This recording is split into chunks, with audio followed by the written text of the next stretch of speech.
The time now to 17 minutes past 6.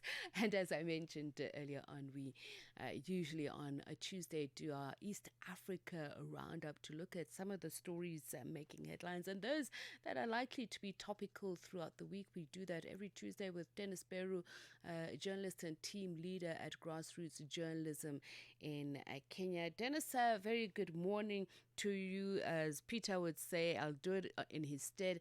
Habari yako? Salama sana unjani makwetsa. I'm very well. Nyapi like Ipitsi. Thank you, Dennis. So let's start off with your country, Kenya. I mean, this presidential website that experienced a cyber attack, and we've been told has been restored. What is the background around that? What is being said, and is it as serious a news story as some of the headlines are making it out to be? Yes, this is a very serious issue with a presidential website being defaced, and the people who did that were demanding about 5 Bitcoin with worth approximately 41 million Kenya shillings in an attack detected on 18th July 2026. And the attackers replaced a site's homepage with messages targeting President William Ruto directly alongside cryptocurrency wallet address, and threatened to leak unspecified information about president if payment was not made by 6 p.m. The same day. And the defaced page read in part, and this message is that time for you.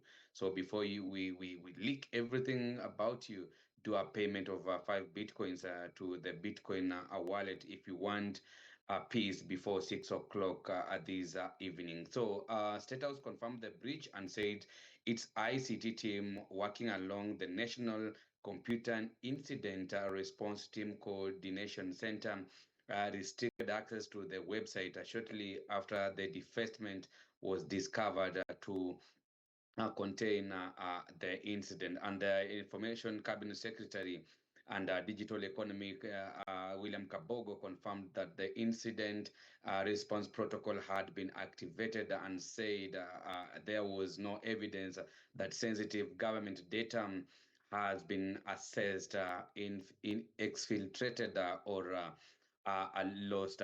Remember, this is the second breach to hit President within a year. In November 2015, a coordinated attack briefly compromised several government websites, including those of the Ministries of Interior, Health, Education, Labor, Energy, alongside the presidential portal.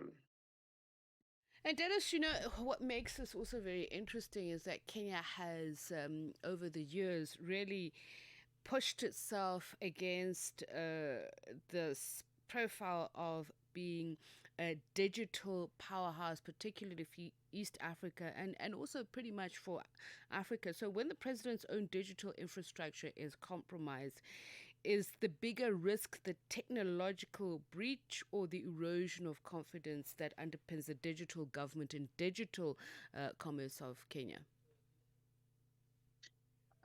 Yes, Kenya recently, generally we are really advanced in terms of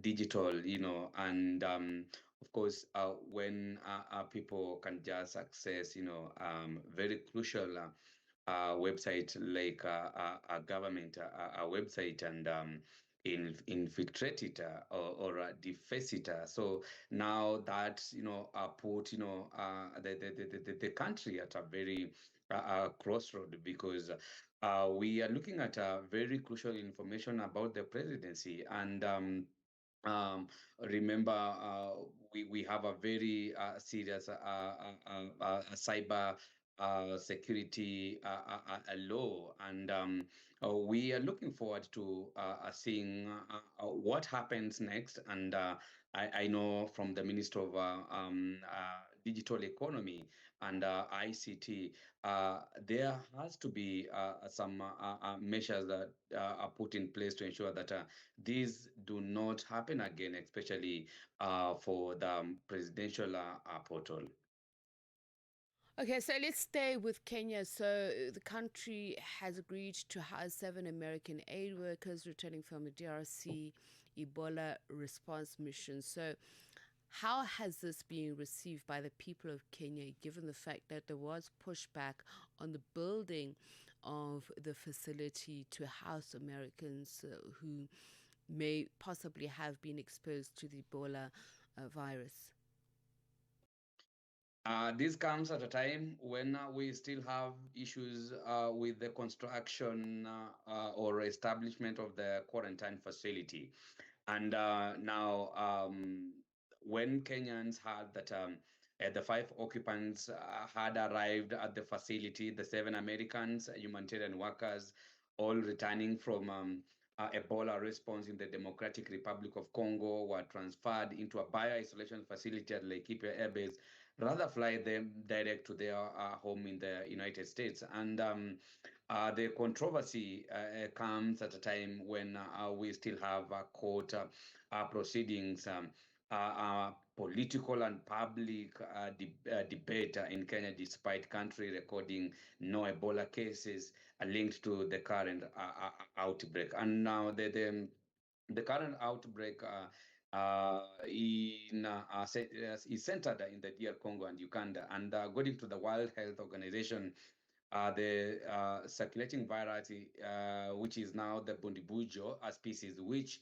there is currently no licensed vaccine or specific treatment. And remember in July 10th, that the U.S. Center for Disease Control and Prevention, CDC, confirmed that American aid worker in Congo had tested positive for Ebola after participating in the humanitarian response. The agency said there was no evidence of wider transmission outside the affected countries, but urged continued vigilance.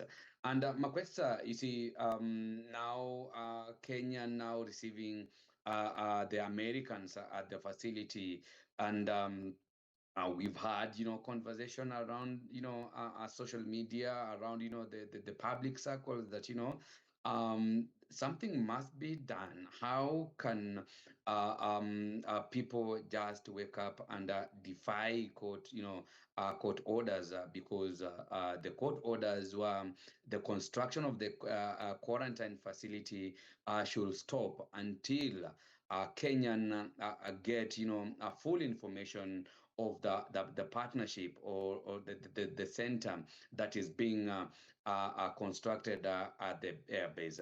And according to the CDC guideline for travelers returning from Ebola-affected areas, individuals with recognized exposure may be subjected to enhanced monitoring and movement restriction during the 21-day virus incubation period. These are started, and we will see how Kenyans will react to these in the coming days. And Dennis, at the same time, we're seeing Uganda call for travel restrictions to be lifted after it has cleared and discharged uh, the last Ebola patient. But I mean, I want to marry the two in the case that what is the conversation, particularly in East Africa, what Kenya is doing with not only creating a facility but willing to house Americans who are have been exposed to Ebola. Is it about global health democracy, as in Kenya being a leader in that, or is it about taking on, absorbing the political risks of wealthier countries like the US? Because I'm sure there is questions about the motives behind the different actions by Uganda and Kenya. Why is this, for instance, not being done in Uganda? This is the question, Makwetsa, we've all been asking. But remember, last year, Kenya signed a health MOU agreement with United States, amount to billions shillings. And you've talked about why this center is not constructed in the heart of all these health crises, but miles away from where the Ebola is centered. Of course, this is all about the political interest, the political powerhouse, the bilateral conversation or agreement between these two countries.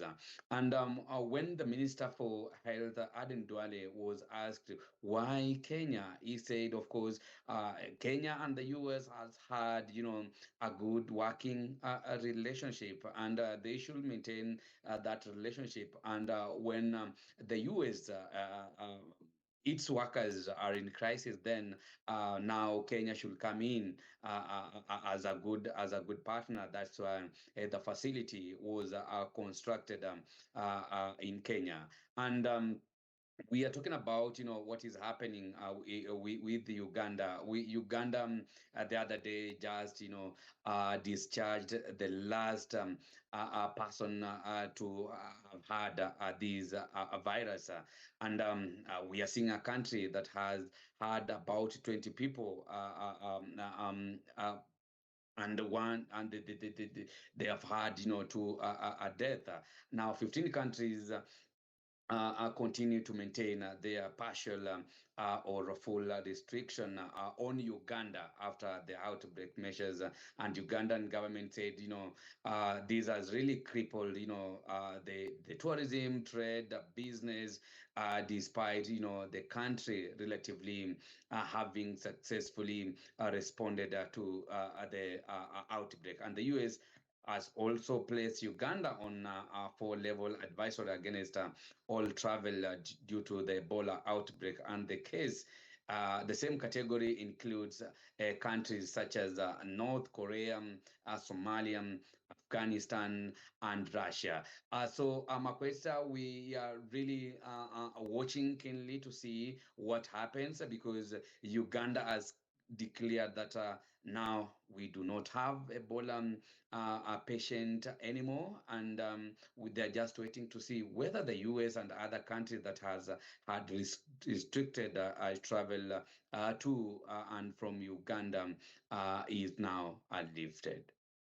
Dennis, thank you very much, and hope you have yourself a great week ahead. Dennis Beru, journalist and team leader at Grassroot Journalism Kenya, with our weekly East Africa wrap. Brings the time to 6:30. Let's go back to the news desk for news headlines with Shwalani Tulo Mwepa. Good morning, Shwalani.